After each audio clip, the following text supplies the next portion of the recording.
तर नमस्कार शेतकरी मित्रांनो, मी आहे नयन चव्हाण, चिकलठाणा तांडा. तर आज आपल्याला हळदीला खत सोडायचं आहे. तर आता हळदीला खत सोडायचं म्हटलं की एक मोठा विषय असतो शेतकऱ्याला.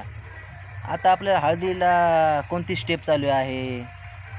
आता आपल्या हळदीला फक्त कांडी फुगवणे आणि कांडीची लांबी वाढणे, ह्याच्यासाठी आपल्याला आता कोणता खत सोडायचा आहे तुम्हाला तर आता माहीत आहे. तर मी सांगतो तुम्हाला खत कोणतं सोडायचं आहे. तर NPK 42-47 प्लस 2.8 फेरस पण आहे ह्याच्यामध्ये. हायड्रा ह्या नावाचं खत आहे हे. तुम्ही पण वापरून बघा एकदा नक्कीच. मी तो वापरतोय आणि त्याच्याबरोबर मी अजून हे आपलं खत वापरतोय अजून नेओस्पीड म्हणून. हे पण एकदम छान खत आहेत. आपल्या हळदीला ह्याच्याने ग्रीनरी पण येणार आहे. तर तुम्ही पण वापरून बघा. मी पण वापरतोय. ह्या हळदीला आम्ही खत तर सोडलंयच, पण आपली हळद तर टॉपला राहणार आता.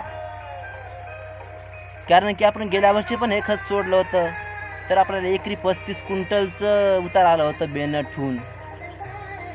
तर तुम्ही पण एकदा सोडून बघा नक्कीच. मी पण सोडतोय. तर धन्यवाद शेतकरी मित्रांनो. भेटूया आता अजून पुढच्या व्हिडिओमध्ये. तुम्हाला नक्कीच अजून 8 दिवसाला व्हिडिओ सोडणार मी. हळद बघून तुम्ही पण एकदा नक्कीच वापरणार. तर धन्यवाद शेतकरी मित्रांनो.